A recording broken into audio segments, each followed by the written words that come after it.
जिंदगी में अगर चोटें ना खानी हो तो अकेले जीना सीख लो। अकेले जीना सीख जाता है इंसान जब उसे पता लग जाता है कि आप साथ देने वाला कोई नहीं है। अकेले होना और अकेले रोना कई बार इंसान को बहुत मजबूत बना देता है। हो सके तो अकेले रहना सीख लो। जिस पर आप सबसे ज़्यादा निर्भर रहेंगे वही सबसे ज़्यादा आपको दर्द भी देगा। अकेले चलना सीख लो। ज़रूरी नहीं जो इंसान आपके साथ है वह कल भी तुम्हारे साथ होगा। अकेले रहने का भी अलग सुकून है। ना किसी के आने की खुशी और ना किसी के छोड़ जाने का गम। दिल के सच्चे लोग भले ही जीवन में अकेले रह जाते हैं, लेकिन ऐसे लोगों का साथ भगवान जरूर देते हैं। जिंदगी अनेक मुश्किलों से भरी हुई है और उन मुश्किलों का सामना अकेले ही करना पड़ता है। आपकी समस्या यह है कि आप उन लोगों के लिए भी समंदर पार कर लेते हैं जो आपके लिए एक पुल तक पार नहीं कर पाते। अपमान करके दुश्मन बनाने से अच्छा है प्यार करके दोस्त बनाना। पतझड़ हुए बिना पेड़ पर नए पत्ते नहीं आते। ठीक उसी तरह कठिनाई और संघर्ष के बिना इंसान के अच्छे दिन भी नहीं आते। आपकी राय बहुत ज़रूरी है, नहीं तो आप खामोश रहेंगे और लोग अपनी मनमानी करते। मूर्ख इंसान अपना तो नुकसान करता ही है, लेकिन उसकी मदद करता है जो उसका भी नुकसान करता है। कहते हैं कि धर्म पैसों से बढ़कर होता है, लेकिन मंदिर में जल्दी दर्शन करने के लिए अधिक पैसे देने पड़ते हैं। क्या आपने कभी सोचा है कि बदले ज़माने के साथ लोगों का रहन सहन तो बदल ही रहा है, साथ ही जीने का तरीका भी बदल रहा है। आज कई लोग ऐसे हैं जो तो किसी मजबूरी में नौकरी इत्यादि कारण अकेले रहते हैं, तो कुछ लोग ऐसे भी हैं जो बिना किसी मजबूरी की अपनी मर्जी से अकेले रहना पसंद करते हैं। अपने काम को सच्ची लगन से अकेले ही करते हैं। जो लोग अपनी मर्जी से अकेले रहते हैं उनमें तो बहुत कुछ बुनियादी गुण होते हैं। ऐसे लोग जीवन में जल्दी ही बहुत कुछ हासिल कर लेते हैं। और दूसरी ओर ऐसे भी लोग होते हैं जो एक पल के लिए भी अकेले नहीं रह सकते हैं। ऐसे लोगों का अकेला पड़ जाना जैसे अंधेरी काल कोठरी में जीवन भर के लिए किसी कैदी का पड़ जाना भी। फिर ऐसे लोग इस भागदौड़ भरी जिंदगी में उलझ जाते हैं क्योंकि इनको अकेले रहना पसंद नहीं। खुद के लिए समय ही नहीं, खुद के कामों के लिए समय ही नहीं। फिर ऐसे लोग यह सोच के पछताते हैं कि काश इस भाग दौड़ भरी जिंदगी से दूर होकर खुद के लिए समय निकाल होता तो आज ऐसे दिन नहीं आते। फिर अकेले रहना किसी के लिए वाकई आसान काम नहीं है। अकेले रहने का यह मतलब है कि भी नहीं है कि हम अपने घर वालों, परिवार, रिश्ते, नातों, मित्रों से दूर रहें। अकेले रहने की भी एक कला होती है जो आगे इस कहानी के माध्यम से समझाने की कोशिश करेंगे। हम कैसे एकांत में रहकर अपने काम को, सम्मान को, अपनी प्रतिष्ठा को, अपने उज्जवल भविष्य को कैसे आगे बढ़ा सकते हैं। हम अकेले रहने के उन 7 मूल गुणों के बारे में भी जान लेंगे। तो व्यक्ति आप अंत तक इस वीडियो को जरूर देखें। एक व्यक्ति एक गुरुवर के पास आया और बोला, गुरुदेव मेरे दुख का कारण क्या है। वे गुरुवर बहुत ही बड़े आत्मज्ञानी थे। गुरुवर ने कहा, अपने आप चीज़ों को से चिपका लेना, चीज़ों को पकड़ लेना और उन चीज़ों से प्रति आसक्त होकर उनके पीछे भागना ही तुम्हारे दुख का कारण है। उस व्यक्ति ने गुरुवर का धन्यवाद अदा किया और कहा कि गुरुदेव आपने तो मेरी समस्या का समाधान कर दिया है। उस व्यक्ति ने कहा कि मैं इतने दिनों से अपनी समस्या का समाधान चाहता था। आपका धन्यवाद गुरुदेव। यह कहकर वह व्यक्ति वहाँ से जाने लगा। गुरुवर ने कहा कि पूरी बात तो सुन लो। उस व्यक्ति ने कहा, नहीं गुरुदेव, आपका इशारा मिल गया है, बस वही काफ़ी है और समझदार को इशारा ही काफ़ी होता है। 1 महीने बाद वह व्यक्ति फिर गुरुवर के पास आया। इस बार उस व्यक्ति का हाल बहुत बुरा था। वह बहुत दुखी था और सीधे गुरु के चरणों में गिर गया। और कहा, गुरुदेव, आपने जो कहा था मैंने वैसे ही किया, पर मुझे सुख नहीं मिला, मुझे तो और दुख मिला। और गुरुवर ने उस व्यक्ति से पूछा, तुमने ऐसे क्या किया? उस व्यक्ति ने कहा, मुझे अपने परिवार वालों से, मित्र रिश्तों से दुख मिल रहा था, तो मैंने उसे छोड़ दिया और छोड़कर चला गया। 2-4 दिन तक मुझे बहुत अच्छा लग रहा था, परंतु धीरे धीरे मुझे उनकी याद आने लगी। अपने माता पिता, अपनी पत्नी, बच्चे याद आने लगे, रिश्तेदार, यहाँ तक कि अपने शत्रु भी मुझे याद आने लगे। इतना दुख तो मैंने उनके पास रहकर भी नहीं जाना था, जितना कि उनसे दूर होकर दुखी हो गया हूँ। इसीलिए आज मैं घर वापस जाने के लिए निकला था और आपके पास आ पहुँचा। आपने मुझे इतनी गलत सलाह क्यों दी गुरुदेव? गुरुवर मुस्कुराए और गुरुवर ने कहा कि तुम परिवार को छोड़ भागे, मित्रों, रिश्तेदारों, यहाँ तक कि छात्रों को भी छोड़कर भागे, पर यह तुम्हारी गलतफहमी थी कि तुम छोड़कर भाग रहे हो। वास्तव में तो तुम उन्हें लेकर भाग रहे थे। व्यक्ति ने कहा, गुरुदेव, मैं तो किसी को अपने साथ नहीं लाया। गुरुवर ने कहा कि जो चीज़ें हमें दुख देती है वह कहीं बाहर नहीं होती, यहाँ तक कि हमें जो सुख देती है वह भी बाहर नहीं होती। यह सब परिवार वाले, रिश्तेदार, मित्र, शत्रु यहाँ कहाँ बसते हैं? यह सब हमारे मन में बसते हैं। और जब तुम भागे तो तुम अपने मन को साथ लेकर भागे, और तुम्हारे मन में यह सब तुम्हारे साथ भागे, तो तुम इनसे दूर कहीं नहीं गए। जब जो चीज़ें मन में बसी हो और वह आसपास हो, तो वह जो दुख देती है वह हमें बहुत लगता है और वह बहुत कम होता है। और जब हम और चीज़ों से दूर हो जाते हैं, यानी छोड़कर भाग जाते हैं, तब मन उन चीज़ों को पाने के लिए फिर से प्रयास करने लगता है, और तभी हर चीज़ें बहुत ज़्यादा दुख देती है, जैसे तुम्हें हो रहा है। व्यक्ति ने कहा, तो गुरुदेव, मैं क्या करूं? चीज़ों के साथ रहूं तो दुख, चीज़ों को छोड़कर जाऊं तो दुख। क्या मैंने सिर्फ दुख उठाने के लिए ही जन्म लिया है? गुरुवर जोर से हंसने लगे और कहने लगे, यह बात बिल्कुल सत्य है। यहाँ सब सिर्फ दुख उठाने के लिए ही जन्म लेते हैं, पर यह भी सत्य है कि इन दोनों के पर सुख और उन सुखों के पार दुख है, फिर सुख और फिर दुख। जिन चीज़ों से हमें सुख नज़र आता है वह हमें दुख देती है, और जिनमें दुख नज़र आता है वही सुख का कारण बन जाती है। उस व्यक्ति ने कहा, गुरुदेव, क्या इन सुख दुख के माया जाल से बाहर निकलने का कोई रास्ता नहीं है? गुरुवर ने कहा, रास्ता तो है। अगर तुम इसी दुनिया में रहना चाहते हो, तो इनके सब साथ रहना चाहते हैं, तो तुम्हें एक काम करना होगा। तुम ऐसे ही रहो जैसे कि तुम इस दुनिया में अकेले हो। सबके साथ रहो पर अकेले रहो। उस व्यक्ति ने कहा, पर गुरुदेव, ऐसा कैसे हो सकता है? गुरुवर उस व्यक्ति को एक जगह पर ले गए जहाँ एक मेला लगा था और वहाँ बहुत भीड़ थी। गुरुवर ने कहा, देखो अपने आसपास, यहाँ किसी को जानते हो क्या? वह व्यक्ति ने कहा, नहीं गुरुदेव, यहाँ तो कोई भी मेरी जान पहचान वाला नहीं है। गुरुवर ने कहा, क्या तुम यहाँ अकेले हो? व्यक्ति बोला, हाँ गुरुदेव, बिल्कुल अकेला हूँ। गुरुवर ने कहा, नहीं, तुम्हारे मन में कुछ चल रहा है, तुम अकेले नहीं हो। फिर उस व्यक्ति ने कहा, हाँ, मैं जल्द से जल्द अपने घर जाना चाहता हूँ, अपनी पत्नी से, अपने बच्चों से, अपने माता पिता से मिलना चाहता हूँ और अपने मित्रों से मिलना चाहता हूँ।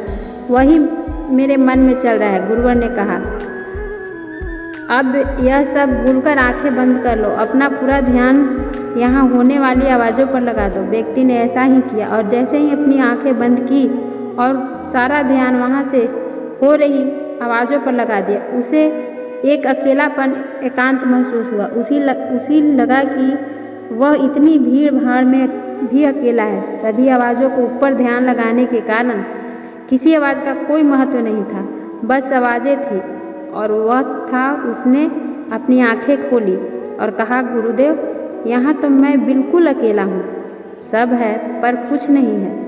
गुरुवर ने कहा, बस इसी तरह अकेले रहना है तुम्हें। रहो सबके साथ पर भीतर से अकेले रहो। साथ में सब हो पर मन में कोई ना हो। जिसने इस तरह से अकेले रहना सीख लिया उसे कभी जीवन में दुख नहीं होता, उसे चीज़ों दुख नहीं देती, हर चीज़ में आनंद की प्राप्ति करना है। गुरुवर ने कहा आगे कहा अब महान सफलताएं अकेलेपन से ही शुरू होती है। अकेलापन ही हमें उनसे मिल आता है। अपने अकेलेपन को नकारात्मक मत समझना, बल्कि उसे एकांत समझकर खुद को जानने का प्रयास करो। जब तुम्हें एकांत पसंद आने लगे तब इसका मतलब यह होगा कि तुम्हारा वास्तविक वजूद तुमसे मिलना चाहता है। इसीलिए अपने इसी एकांत प्रेम का सम्मान करो। गुरुवर बोले मैं तुम्हें ऐसी 7 खूबियों के बारे में बताता हूँ जो अकेले रहने वाले लोगों में पाई जाती हैं और उन्हें दूसरों से अलग बेहतर बनाती है। गुरुवर ने कहना शुरू किया पहली खूबी जो एकांत में रहने वाले लोगों में पाई जाती है वह यह है कि ऐसे लोग दूसरों की तुलना में खुद के प्रति ज़्यादा जागरूक होते हैं। वह खुद के स्वभाव और आचरण के बारे में ज़्यादा गहराई से जानते हैं। ऐसा इसीलिए होता है क्योंकि जब हम अकेले होते हैं तो हमें खुद के बारे में सोचने का काफ़ी समय मिल जाता है, जिससे हम खुद के व्यवहार को अच्छे से समझ पाते हैं। एकांत में रहने वाले लोग खुद ही की कमजोरी और ताकत को भी अच्छे से जान पाते हैं, जिससे वह दूसरों की लोगों की तुलना में किसी भी खराब परिस्थिति का सामना ज़्यादा अच्छे से कर सकते हैं। गुरुवर ने कहा अकेले रहने वाले लोग की दूसरी खूबी यह है कि यह सकारात्मक सोच वाले लोग होते हैं। जब बहुत से लोग हमारे साथ होते हैं तो वहाँ एक दूसरे की तुलना, जलन, घमंड, लालच जैसे कुविचार अपने आप ही मन में आने लगते हैं। फिर इंसान इन विचारों के बस में आकर उल्टे सीधे काम करने लगता है। हालांकि ऐसा नहीं है कि एकांत में रहने वाले लोगों के मन में यह विचार नहीं आते, लेकिन वह क्योंकि अकेले हैं इसीलिए दूसरों की तुलना, जलन, घमंड जैसे विचार उनके मन में दूसरों की तुलना में थोड़ा कम आते हैं। साथ ही अकेले रहने की वजह से उन्हें खुद के बारे में सोचने का ज़्यादा समय मिल जाता है, जिससे वो अपने नकारात्मक विचारों का पहचान कर उन्हें कम कर सकते हैं, जिसके कारण ऐसे एकांत रहने वाले लोग ज़्यादा सकारात्मक होते हैं। अकेले रहने वाले लोगों की तीसरी खासियत यह होती है कि यह लोग ज़्यादा अनुशासित और आत्मनिर्भर होते हैं, क्योंकि अकेले रहने वाले लोगों को अपने ज़्यादातर काम खुद से ही करने पड़ते हैं। इसीलिए यह दूसरे की तुलना में ज़्यादा आत्मनिर्भर होते हैं। साथ ही ऐसे लोगों को दूसरे का काम भी पसंद नहीं आता। यह अपना काम खुद करने पर ही भरोसा रखते हैं। साथ ही यह लोग कोशिश भी करते हैं कि दूसरों से कम सहायता लेनी पड़े, क्योंकि ऐसे लोग आत्मनिर्भर और अपने काम को लेकर स्पष्ट होते हैं। इसीलिए ऐसे लोग अनुशासित भी होते हैं। यह अपने समय की कद्र करते हैं और दूसरों का भी समय बर्बाद नहीं करते। अकेले होने की वजह से ऐसे लोग एक निश्चित दिनचर्या का पालन भी करते हैं, जिससे यह लोग ज़्यादा व्यवस्थित होते हैं और यह भी उनके अनुशासित होने का एक कारण है। गुरुवर ने आगे कहा कि अकेले रहने वाले लोगों की चौथी खासियत होती है कि यह लोग किसी भी चीज़ के बारे में बड़ी गहराई से सोच सकते हैं। किसी भी चीज़ के बारे में बड़ी बारीकी से और गहराई से में जाते हैं। यह अकेले रहने वाले लोगों की सबसे बड़ी खासियत होती है।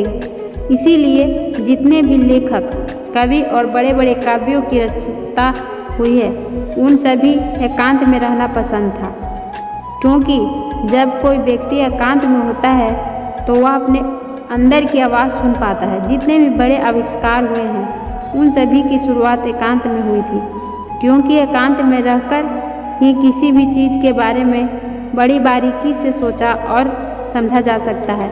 गुरुवर ने कहा एकांत में रहने वाले लोगों की पांचवी खूबी यह है कि उनका व्यक्तित्व सबसे अलग, सबसे हटकर होता है और वे लोग जो ज़्यादातर दूसरों लोगों के साथ रहते हैं या अकेले रह नहीं पाते, वह कितनी भी कोशिश कर ले लेकिन जाने अनजाने में ही सही, लेकिन दूसरों के साथ व्यक्तित्व का कुछ हिस्सा उनके अंदर आ ही जाता है। दूसरों की यादें, दूसरों के विचार उनके अंदर प्रवेश कर ही जाते हैं, जिससे उनके व्यक्तित्व में वह अनूठापन, वह निरालापन नहीं आ पाता। उनका व्यक्तित्व कई सारे लोगों के व्यक्तित्व का मिश्रण होता है और एकांत में रहने वाले लोग अपना ज़्यादातर समय अपने साथ बिताते हैं, इसीलिए दूसरों की बातों और विचारों से बहुत ही कम प्रभावित होते हैं। इनके अपने जीवन को जीने से के खुद के बनाए नियम और कायदे होते हैं, जिनका यह पालन करते हैं। यह किसी से भी आसानी से प्रभावित नहीं होते, इसीलिए ऐसे लोगों की शख्सियत यह सबसे हटकर और सबसे अलग होती है, इसीलिए अलग ही निरालापन होता है जो किसी दूसरे व्यक्ति को पसंद आ भी सकते हैं और नहीं भी। गुरुवर बोले, छठी खासियत तो जो एकांत में रहने वाले लोगों में पाई जाती है। अकेले रहने वाले लोगों के दूसरे के साथ रिश्ते गहरे और मजबूत होते हैं। हालांकि अकेले रहने वाले लोग ज़्यादा लोगों से अपने संबंध नहीं बनाते, लेकिन यह जितने भी लोगों से संबंध बनाते हैं सच्चे दिल से बनाते हैं। ऐसे लोगों को बहुत ही कम दोस्त होते हैं, लेकिन जितने भी होते हैं उनसे अपनी दोस्ती पूरी ईमानदारी से निभाने की कोशिश करते हैं। अक्सर लोगों को यह पता लगता है कि एकांत में रहने वाले लोग बहुत कम बात करते हैं, लेकिन उनसे पूछिए जिनसे यह दिल से जुड़े होते हैं उनसे कितनी बातें करते हैं।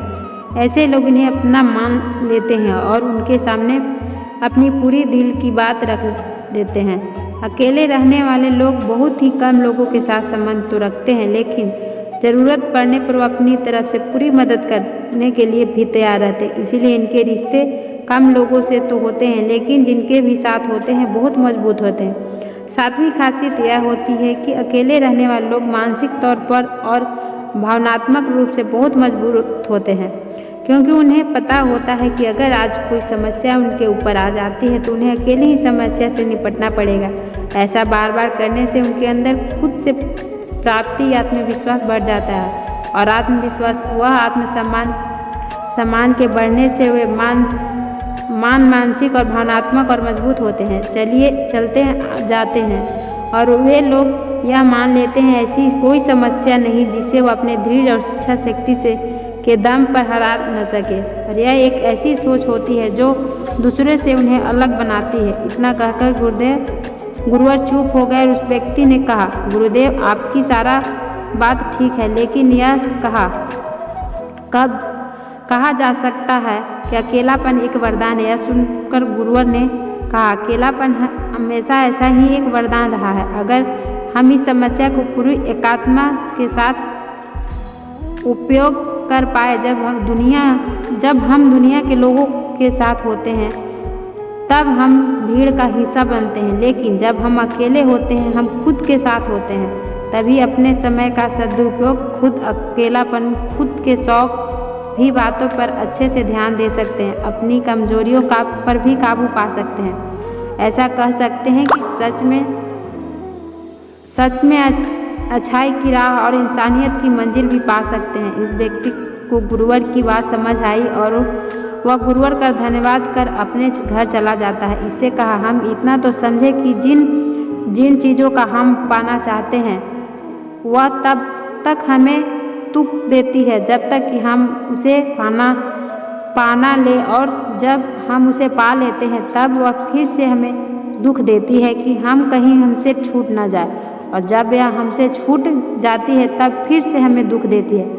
उसके जाने का दुख तो बहुत गहरा होता है। जीवन भर हम एक चीज़ को पकड़ते हैं, फिर दूसरी चीज़ को पकड़ते हैं, फिर तीसरी चीज़ को पकड़ते हैं, फिर पीछे की चीज़ों को विदा करते हैं। इसी तरह हम सुख को पकड़ते हुए दुख को पकड़ते ही चले जाते हैं। जिस व्यक्ति को अकेला रहना सीख लिया तो वह परिवार में समाज और सब सुख कुछ करते हुए आनंद की प्राप्ति करते हैं और सारे कार्यों को पूरा करते हैं, हुए सुख से जीता और जीवन को आनंद से व्यतीत करता है।